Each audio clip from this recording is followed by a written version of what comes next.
I will be speaking in English. Good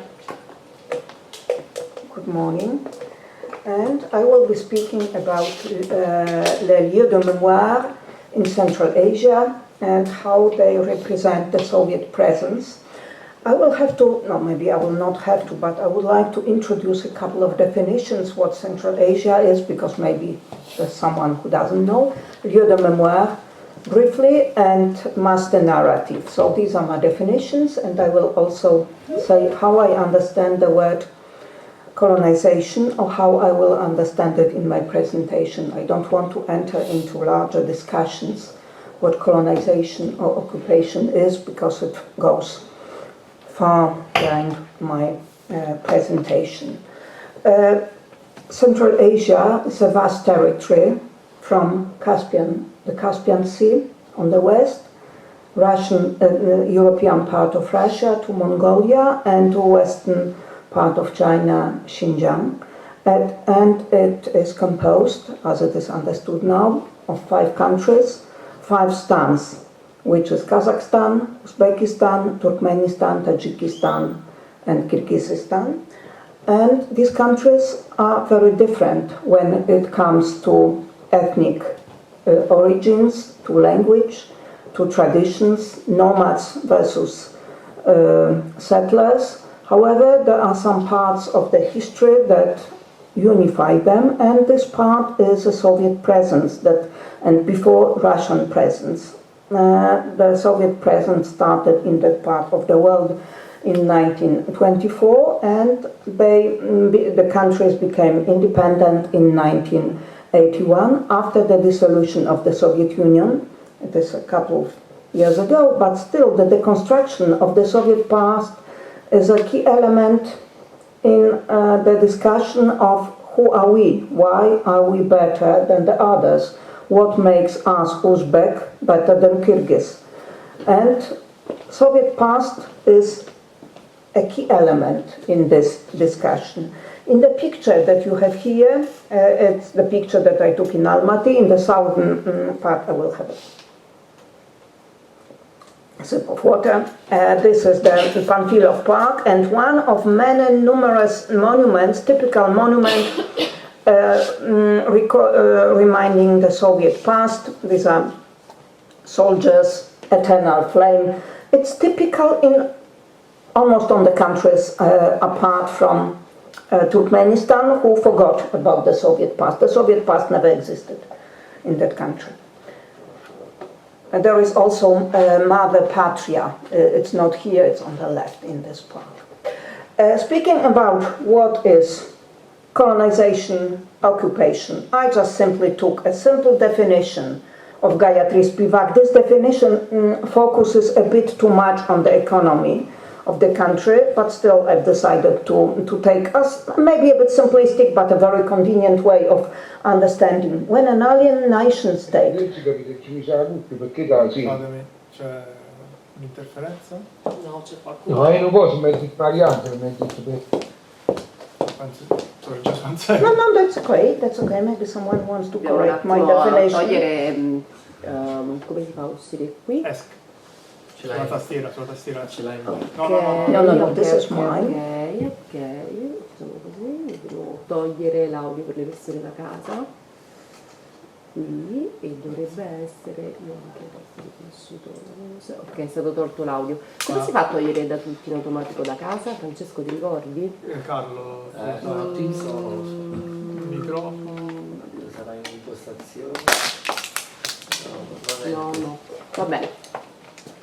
E ci raccomandiamo con le persone da casa, spegnete i microfoni perché si sente tutto nella nostra aula qui all'università, grazie. Ok, eravamo qui. Ok?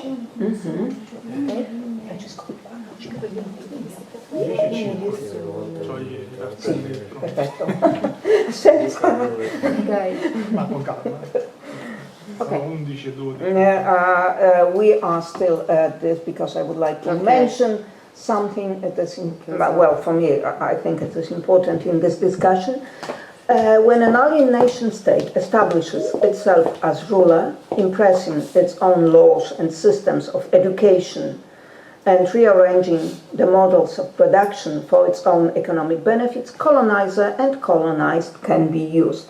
The discussion is very vivid and has been very vivid in all the countries that were colonized or occupied.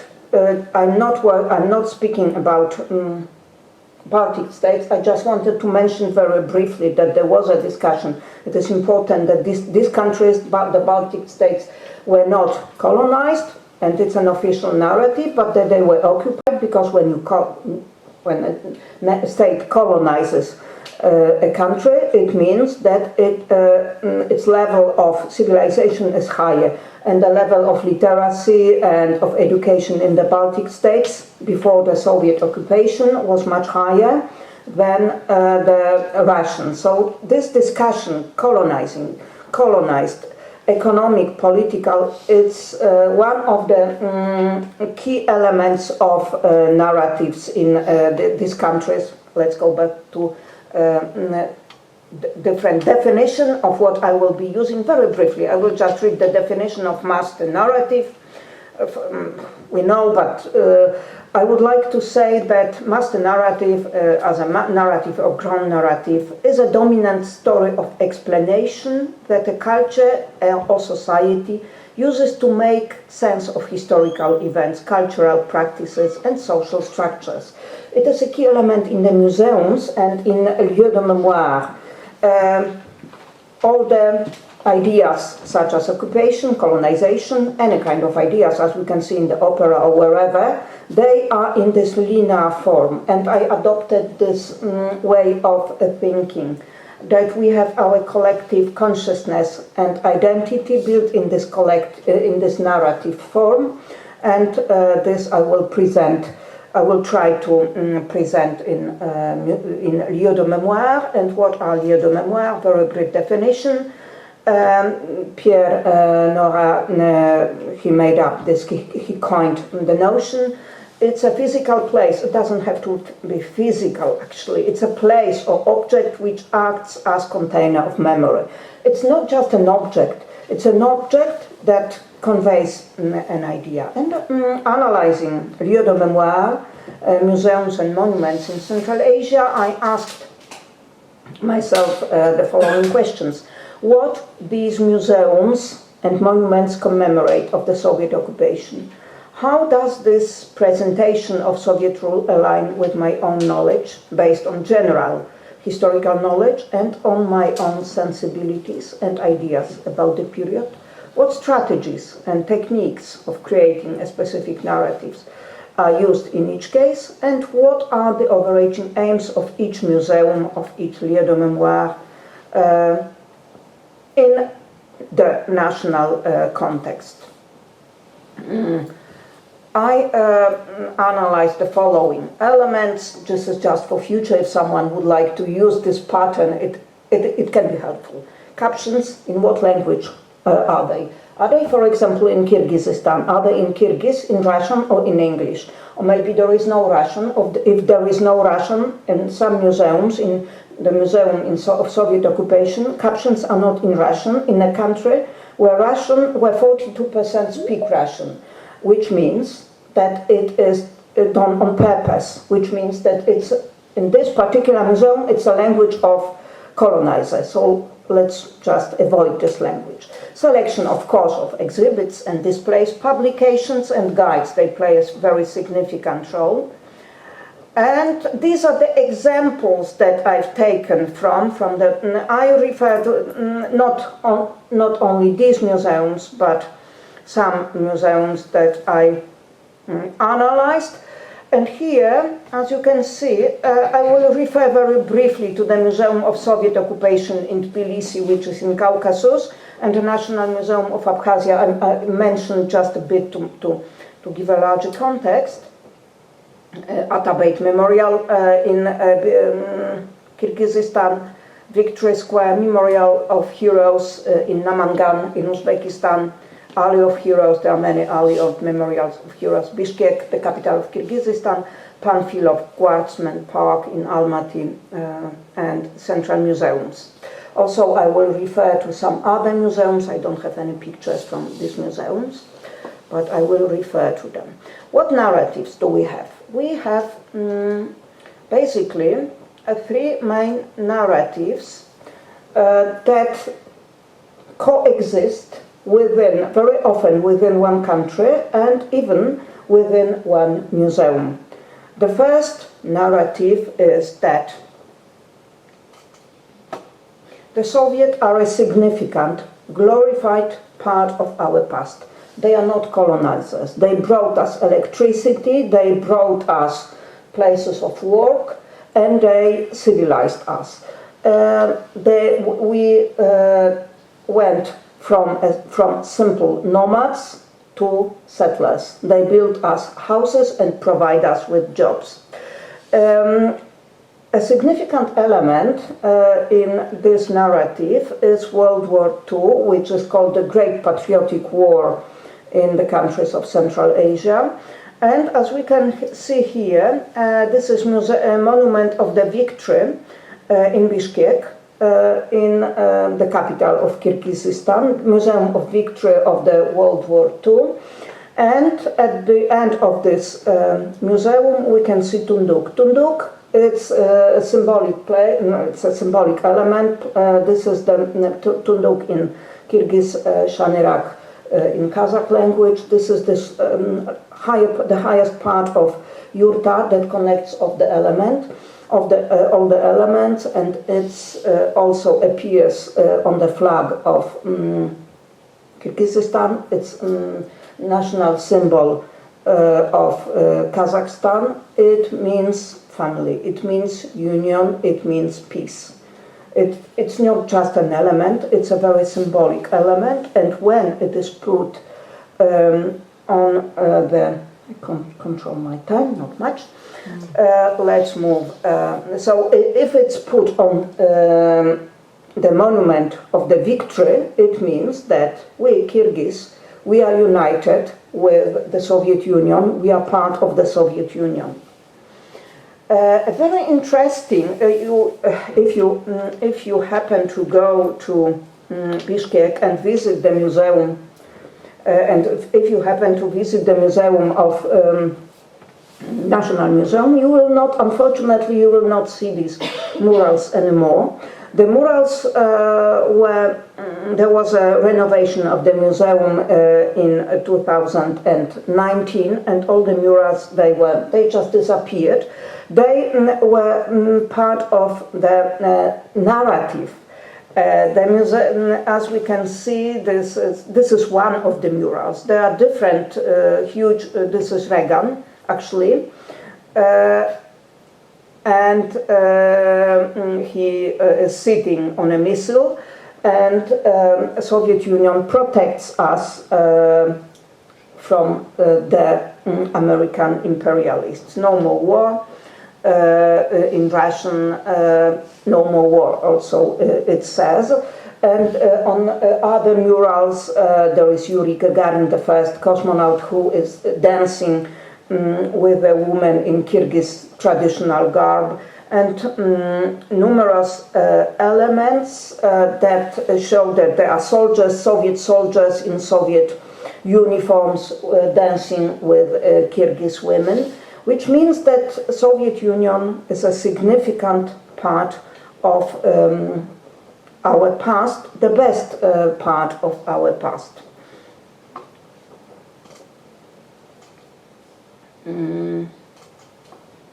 As I mentioned, in numerous museums, in numerous parks, all over the Soviet Union, in Uzbekistan, in Kazakhstan, in Kyrgyzstan, and also in Tajikistan, there are alleys of the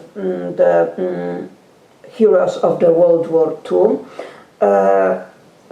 Kyrgyz, Uzbek, and Tajiks, they were they formed special divisions in the war, and Kyrgyzstan is a small country. They lost half of a million of the citizens during the war. Therefore, the Great Patriotic War is highly glorified. On the left side, we can see the park in Bishkek. On the right side, this is the fragment of celebrations of Uzbek heroes who died during the World War II. This is in Namangan, and we can see only, I didn't take the whole picture, which is a pity, the Mother Patria. That only you can see the legs of the Mother Patria, who protects, who is a part of. So we are a part of the great family. The second narrative. This is also very important, which I forgot to mention, that this narrative still exists, not only in lieux de memoire, but also in popular narrative. And when in 2019, the president of Kyrgyzstan met with the President Putin, said these important words: whoever does not miss Soviet Union has no heart, who wants it back has no brain. And actually Russia never acknowledged that it was occupation, not only in the official narrative, but also Russians as people never acknowledged that this part of the history was an occupation. And in 2005, Putin had a speech where he said that the dissolution of the Soviet Union was one of the larger mistakes and disasters of the 20th century, and most of Russians agreed with him. So in Russia still it exists. In popular narrative, especially in Kyrgyzstan and in Kazakhstan, among people during the interviews also this narrative exists. Kyrgyzstan is the only country that is democratic, so people can speak freely what they think, and it's very easy to conduct interviews, and there is this kind of nostalgia, which is a strategy of coping with difficult past. It's quite clearly seen, the nostalgia in this part of the world. Another element is just the Soviet Union was a part of history. There were other elements. We were nomads here. This is our very significant nomadic part. This is the new narrative. This is the new narrative. As I said, in 2019, the museum closed. It opened after 3 years with a completely different narrative. There is no Soviet past as the dominant. There are no, before the renovation, there were in this small museum, there were about 200 monuments and depictions of Lenin. Then there is no Lenin anymore. The focus is on our nomad past, and we are proud because we are nomads. But there was also, in our nomad past, there was also a part of our Soviet past, which was good and bad. It had good sides. It brought us electricity, but there were also repressions. We have 5 minutes. And another example. This is also. It was a part of that we can see in the Museum of Friendship and Tolerance. It's very often I could hear from the guides this part of the history. It is the history of a cobbler that this is this slide Shahmet and Bahria Kramova lived in Tashkent, and during the World War II they adopted 13 children from Poland and from Ukraine. And I was also informed that according to statistics, during the years of the Great Patriotic War, almost 300,000 orphan children were evacuated to Uzbekistan and saved. So this is the second, that there were good sides, bad sides, everything what happened, but we have to acknowledge this and that. But there is also the third narrative, and here in this narrative the world is polarized, like in this Manichaean opposition. There are no shadows. There are bad, cruel, them, Soviets, who destroyed us. The world is black and white. And here, what is important, in this narrative, the suffering is focused on ethnic Kyrgyz, ethnic Kazakhs. As we know, here, this is the monument. You can also see here the Tunduk. This is Atabeyt. Atabeyt is a monument. There's a couple of monuments that are devoted to different events, but one of them, it's the grave to Kyrgyz intellectuals that were executed in 1938, and the graves were found in 1991, because a little girl could see the execution, and she said it to someone when she was an elderly woman. And here the Shanerak doesn't symbolize, the Tunduk doesn't symbolize the union with the Soviet Union. It symbolizes, it's a symbol of Kyrgyz suffering. There were also, it was, the Central Asia was multi-ethnic part of the world, and not only Kyrgyz and not only Kazakhs suffered in the Gulag system. Still, the focus is on ethnic suffering. I don't have pictures from Karlak Museum. There are 3 museums that are devoted strictly to the Gulag system. I don't think I have to explain what the Gulag system was. I hope not. And in one of these museums, at the entrance, there is a broken Shanerak. Shanerak is in Kazakh, this part of the yurta. It means that it's broken of family ties, broken of peace. And why it's Shanerak? It means that they are ethnic Kazakhs who suffered more, which obviously is not like this.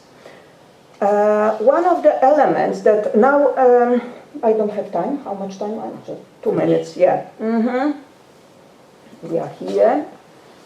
And this I will skip because I would like to say very briefly what strategies are used. I found out that there is a couple of strategies. Selective amnesia. We remember only those facts that we want to remember. It's a very common amnesia, a very common strategy in lieux de memoire, especially in those that show very polarized world. When it's suffering, the focus is only on suffering. There were also Russians who suffered. There were also Russians who were sent to the gulags, but they are not mentioned in the narrative. Or, as I mentioned, there never has been Soviet occupation, Soviet colonization. There never has been Soviet past. There are beginnings, our beginnings that date back to the mist of past, let's say. We are proud nomads, and we've always been proud nomads. The Soviet past is omitted.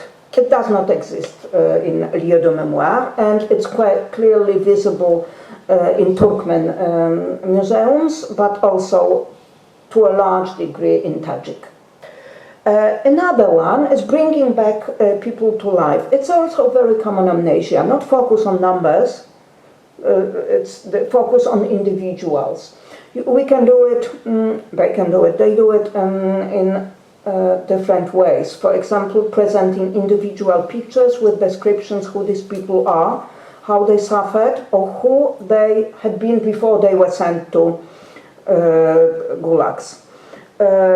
Presenting small details of their life, presenting small elements, elements of jewelry, elements of clothes, elements of their shoes.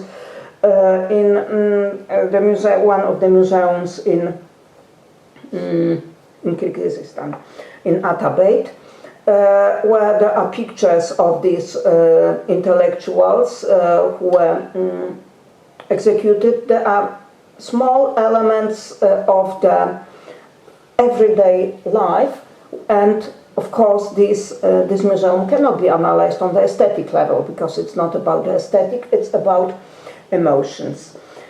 And well, let's go to conclusions. Soviet past in the majority of the countries plays a key role in the construction of these imagined communities with reference to Anderson. And the image goes, and the image is quite schizophrenic, from the cruel enemies to us, to a part of our identity. Thank you.